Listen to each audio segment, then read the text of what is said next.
রব্বি আউযু বিকা মিন হামাযাতিশ শায়াতিন আউযু বিকা রব্বি আন ইয়াহদুরুন। প্রতিপালক, আপনার কাছে আশ্রয় প্রার্থনা করছি শয়তানদের সমস্ত রকমের প্ররোচনা হতে। আশ্রয় প্রার্থনা করছি তাদের সমস্ত রকমের উপস্থিতি হতে। রব্বি ইশরাহ লি সদরি ওয়া ইয়াসসির লি আমরি ওয়াহলুল উকদাতাম মিন লিসানি ইয়াফকাহু কওলি। প্রভু, আমার বক্ষকে উন্মুক্ত করে দিন, আমার বোধকে খুলে দিন, আর আপনি আমার কাজে দিন সহজতা।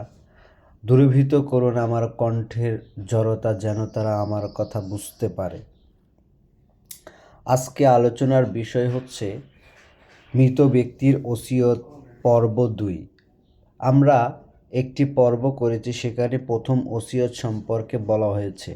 মৃত ব্যক্তির প্রথম ওসিয়ত হচ্ছে ইবাদত সম্পর্কিত ওসিয়ত, এবং তারপরে একজন বিশ্বাসী ব্যক্তি যখন মারা যাবে তখন সে প্রথমে ওসিয়ত করবে তার সন্তানদের যে সে মারা যাওয়ার পর তার সন্তানরা কার দাসত্ব করবে এ সম্পর্কিত ওসিয়ত করবে। এটি হচ্ছে প্রথম ওসিয়ত। দ্বিতীয় ওসিয়ত হচ্ছে তার সম্পদের ব্যাপারে।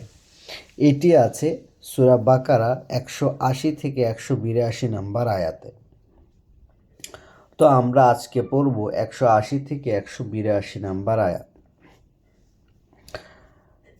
বিসমিল্লাহ।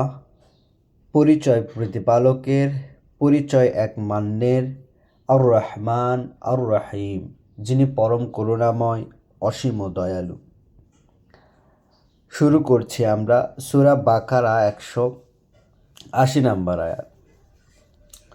কুতিবা আলাইকুম, কুতিবা লিখে দেওয়া হয়েছে তোমাদের ওপর, কুতিবা লিখে দেওয়া হয়েছে আলাইকুম তোমাদের ওপর, ইদা হাদারা যখন উপস্থিত হয়, আহাদা কুমুল মাউতু তোমাদের কারু মৃত্যু, ইন যদি তারাকা সে সেরে যায়, খায়রান সম্পদ, আল ওয়াসিয়াতু তাহলে জোর নির্দেশ, লিল ওয়ালিদাইনি পিতামাতার জন্য, অল আকরাবিন এবং নিকট আত্মীয় স্বজনদের জন্য, বিল মারুফে ন্যায় অনুযায়ী।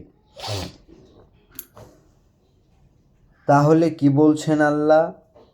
যে কুতিবা লিখে দেওয়া হয়েছে আলাইকুম তোমাদের উপর, ইদা হাদারা যখন উপস্থিত হয়, আহাদা কুমুল মাউতু তোমাদের কারু মৃত্যু, ইন তারাকা খায়রান যদি সে ছেড়ে যায় সম্পদ, আল ওয়াসিয়াতান তাহলে সে জোর নির্দেশ দেবে, ওসিয়ত করবে, লিল ওয়ালিদাইনি তার পিতামাতার জন্য, আল আকরাবিন এবং নিকট আত্মীয় স্বজনের জন্য, বিল মারুফ ন্যায়সঙ্গতভাবে, হাক্কা আলাল মুত্তাকিন অবশ্যই এটি একটি অধিকার যারা আল্লাহর অসন্তুষ্টি থেকে বাঁচতে চায় তাদের। অর্থাৎ আল্লাহ এই বিধানটা দিচ্ছেন মুত্তাকিদেরকে, যে যারা আল্লাহর অসন্তুষ্টি থেকে বাঁচতে চায় তাদের ক্ষেত্রে। যারা মুত্তাকি নয় তাদের ক্ষেত্রে এই বিধানটাই নয়। তাহলে আল্লাহ বললেন যে তোমাদের উপর লিখে দেওয়া হয়েছে যখন তোমাদের কারো মৃত্যু উপস্থিত হয়, আর যদি সে সম্পদ রেখে যায় তাহলে সে জোর নির্দেশ দিবে সে সম্পর্কে তার পিতামাতাদের এবং নিকট আত্মীয় স্বজনদের ন্যায়সঙ্গত অনুযায়ী, হাক্কা আলাল মুত্তাকিন আর এটা অবশ্যই একটি অধিকার বা দায়িত্ব বা কর্তব্য যারা আল্লাহর অসন্তুষ্টি থেকে বাঁচতে চায় তাদের ওপর। ফামান বাদ্দালাহু অতঃপর যেটা পরিবর্তন করে, বাদা এর পরেও, মা দা সামিআহু সে শুনেছে, ফা ইন্নামা তবে মূলত, ইসমুহু তার পাপ, আলাল্লাযীনা ইউবাদ্দিলুনাহু তার উপরে যারা তা পরিবর্তন করেছে, ইন্নাল্লাহা নিশ্চয় আল্লাহ, সামিউন আলিম সব কিছু শুনছেন আর সব কিছু সম্পর্কে সবিশেষ অবগত। আর আল্লাহ তো সব কিছু শুনছেন আর সব কিছু সম্পর্কে সবিশেষ অবহিত। তাহলে এখানে ওসিয়তের সময় মৃত ব্যক্তি ওসিয়ত যখন করবে তখন তার কাছে তার যে নিকট আত্মীয় স্বজন থাকবে তাদের যারা এই ওসিয়তটা শুনবে আর শোনার পর যদি কেউ এই ওসিয়তটাকে পরিবর্তন করে ফেলে যা সে ওসিয়ত করেছিল, তাহলে তার পাপ তার ওপরেই বর্তাবে। আর আল্লাহ এইটাও বললেন যে আল্লাহ কিন্তু সব কিছু শুনছেন আর সব কিছু সম্পর্কে সবিশেষ অবহিত। অর্থাৎ তুমি যে এটা পরিবর্তন করলে এইটা কেউ আর না শুনুক, আল্লাহ তো শুনেছেন আর আল্লাহ তো এই সম্পর্কে জানেন, সুতরাং আল্লাহ কিন্তু অবশ্যই এই বিষয়ে ধরবেন।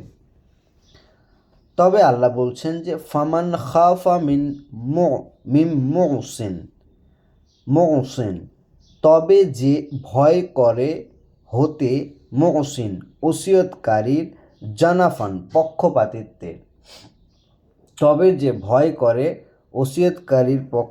ওসিয়তকারী হতে পক্ষপাতিত্বের আও আসমান বা অন্যায়ের ফা আসলাহা, তবে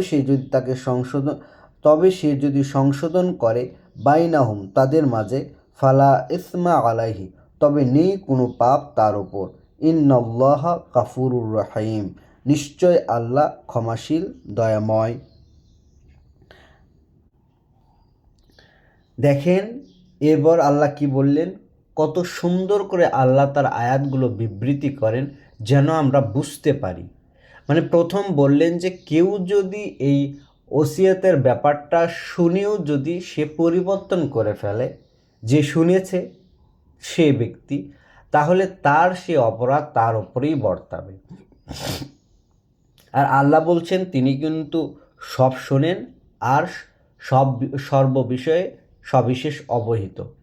আবার পরবর্তী আয়াতে বললেন, অর্থাৎ 182 নম্বর আয়াতে বললেন, ফামান, তবে যে খাফা ভয় করে মিম মুহসিন ওসিয়তকারীর পক্ষ হইতে বা এই জোর নির্দেশকারীর পক্ষ হইতে জানাফান পক্ষপাতিত্বের আও ইসমান বা অন্যায়ের ফা আসলাহা, তবে সে যদি তা সংশোধন করে দেয় বাইনাহুম তাদের মাঝে, ফালা ইসমা আলাইহি, তবে নেই কোনো পাপ তার ওপর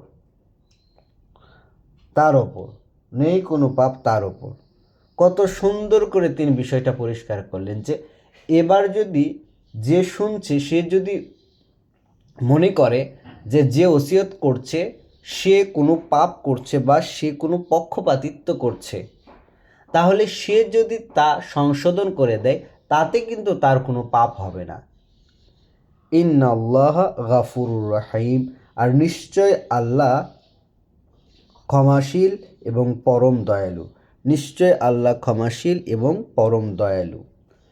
আবার একবার আমরা পড়ছি কুতিবা 180, সূরা বাকারা 180, কুতিবা আলাইকুম, লিখে দেওয়া হয়েছে তোমাদের ওপর, ইযা হাদারা আহাদাকুমুল মাউত, যখন উপস্থিত হয় তোমাদের কারো মৃত্যু, ইন, যদি তারাকা খায়রান আল ওসিয়াতান, যদি সে সেরে যায় ধন সম্পত্তি, তাহলে সে জোর নির্দেশ দিবে বিল ওয়ালিদাইনি ওয়াল আকরাবিন, পিতামাতার প্রতি বা পিতামাতার জন্য এবং নিকট আত্মীয় স্বজনের জন্য, অর্থাৎ ছেলে মেয়ে ভাই বোন এরকম, বিল মারুফে, ন্যায় সঙ্গত অনুযায়ী, হাক্কা আলাল মুত্তাকিন, এটি একটি কর্তব্য, এটি একটি দায়িত্ব, এটি একটি রেসপন্সিবিলিটি যারা আল্লাহর অসন্তুষ্টি থেকে বাঁচতে চায় তাদের জন্য, অর্থাৎ মুত্তাকিদের জন্য।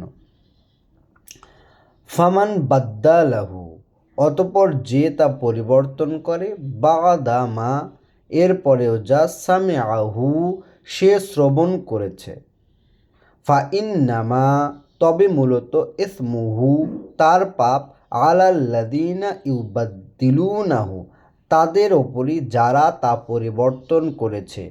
ইন্নাল্লাহা, নিশ্চয় আল্লাহ, সামিউন আলিম, সব কিছু শুনছেন আর সব কিছুর উপরে সবিশেষ অবহিত। ফামান খাফা অতপর যে ভয় করে মিন মুহসিন ওসিয়তকারীর পক্ষ হতে জানাফান পক্ষপাতিত্বের আও ইসমান অথবা কোনো অন্যায়ের বা পাপের ফা আসলাহা তবে সে যদি মীমাংসা করে দেয় বাইনাহুম তাদের মাঝে ফালা ইসমা আলাইহি তবে তার উপরে নেই কোনো পাপ। ইন্নাল্লাহা নিশ্চয় আল্লাহ গাফুরুর রহিম ক্ষমাশীল পরম করুণাময়।